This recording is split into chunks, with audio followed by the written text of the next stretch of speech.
पहले तुम्बुरु नदी किनारे तर्कशिला नामक एक राज्य था। वहाँ अलग प्रकार के आलू रहते थे। उनमें से सुंदर और कोमली नामक पति पत्नी के 3 बच्चे थे, जुन्नू, मुन्नी और बन्नी।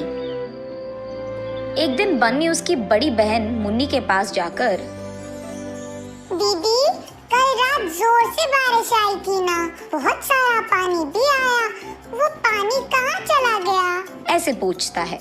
ये सुनकर मुन्नी, अरे बाप रे, इसने शुरू कर दिया इसके उटपटांग सवाल। और क्योंकि वो उसका जवाब नहीं दे पाई, वो किसी के बुलाने का नाटक करके, हाँ माँ, अभी आई, कहकर चली जाती है। तब बन्नी जुन्नू के पास जाकर, भैया, वो कल रात करके वही सवाल पूछता है। तब जुन्नू,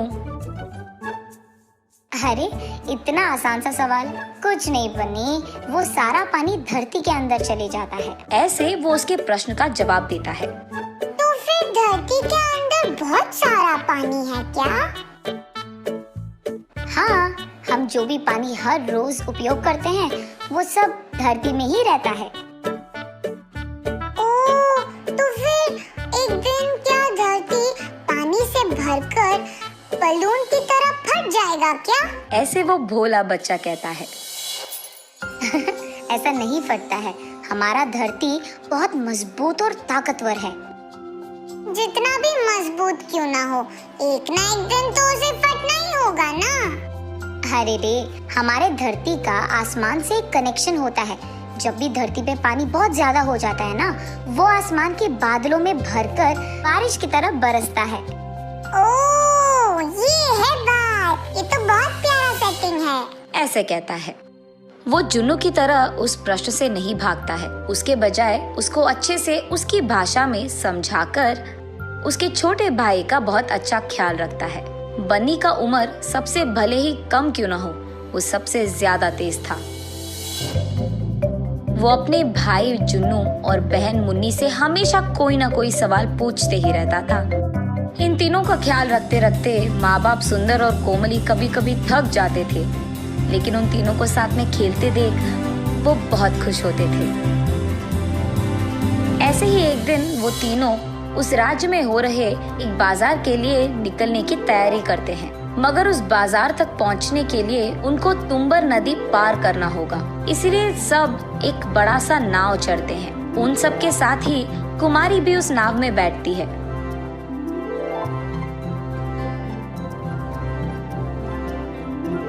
जब वो नाव में जा रहे थे, बन्नी को देख कुमारी ऐसे कहती है, आपका बेटा बहुत प्यारा है जी, क्या आप मुझे ये बच्चा दे दोगे?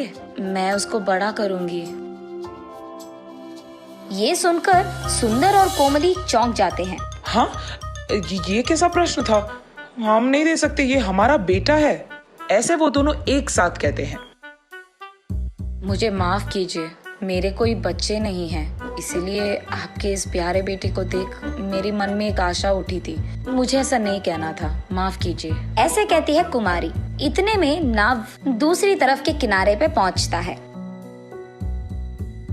तब सुंदर और कोमली उनके अपने बच्चों को लेकर बाजार जाते हैं। सारे चीजों को खरीदने के बाद अचानक बन्नी दिखाई नहीं देता है और वो चारों बहुत परेशान होते हैं। उनके परिवार में एक एक सदस्य एक एक दिशा में जाकर बन्नी को ढूंढने लगते हैं, लेकिन बन्नी कहीं नहीं दिखाई देता है। ठीक तभी सुंदर और कोमली को उनके साथ नाव में आए कुमारी की याद आती है। तुरंत वो कुमारी को ढूंढने लग जाते हैं। एक जगह कुमारी अपना काम करते हुए दिखाई देती है। वहाँ जाकर सुंदर और कोमली ऐसे कहते हैं, हमारा बेटा कहाँ है? बोलो, कहाँ छुपा दिया तुमने? बोलो। ऐसे कहते हैं। ये देख कुमारी आश्चर्यचकित होती है। हाँ, मैं तुम्हारे बेटे को कहाँ छुपाऊंगी? क्या बात कर रहे हो तुम दोनों? नाटक मत करो। अभी नाव में तुम कह रही थी तुम्हारा बच्चा दे दो, मैं बड़ा करूंगी। हाँ, मैंने कहा था। तो तुमने हमारे बेटे को हमसे चुरा लिया?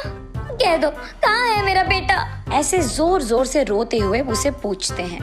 अरे रे, तुम्हारा बच्चा मेरे पास नहीं है, मैं ऐसी लड़की नहीं हूँ, ऐसे कहती है कुमारी। ये सब दूर से राजा के भट देख रहे थे, इसलिए उन सबको राज दरबार लेकर जाते हैं। दोनों तरफ सुनकर वहाँ का राजा पुलकेशी, इस औरत को 2 दिन गिरफ्तार करके जेल में डाल दो। इसका घर, गांव, हर जगह ढूंढ लो। अगर तब भी बेटा नहीं मिला तो इस लड़की को छोड़कर उस बच्चे के बाकी निशानों के लिए ढूंढो। इस सब के दौरान 2 सैनिक बनी को लेकर वही राज दरबार में आते हैं। राजा, ये बच्चा नदी में डूब रहा था, तब कुछ लोग इसको बचाकर हमारे पास लेकर आए, ऐसे कहते हैं। बन्नी को देख उसके माँ बाप बहुत बहुत खुश होते हैं। सुंदर, कोमली, जुन्नू, मुन्नी सब बन्नी के पास पहुँचते हैं। तब सुंदरी, देखा प्रभु आपने, मैंने कोई गलती नहीं की, मुझ पे झूठा इल्जाम लगाया गया था। तब राजा, उस बच्चे को इधर लेकर आओ। तब सैनिक बन्नी को राजा के पास लेकर जाते हैं। तब राजा बन्नी से ऐसे पूछता है, बेटा बन्नी, माँ बाप को छोड़कर तुम कहाँ गए?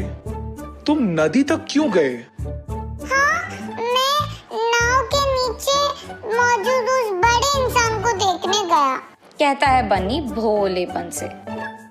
हाँ, वो बड़ा सा आदमी नाव के नीचे था। नाव के नीचे बड़ा सा आदमी क्यों होगा बेटा? किसने कहा तुमसे ये? हुआ ये था कि जब सभी नाव में बैठकर नदी के उस किनारे तक जा रहे थे, तब सुंदर और कोमली कुमारी के साथ बात कर रहे थे। ठीक उसी समय में बन्नी उसके भैया जुन्नू से ऐसे पूछता है, भैया, नाव ऐसे अपने आप कैसे जा रहा है, और वो भी इतने तेजी से?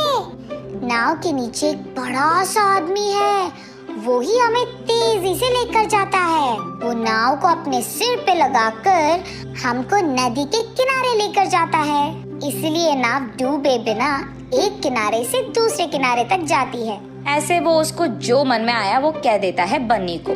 इसी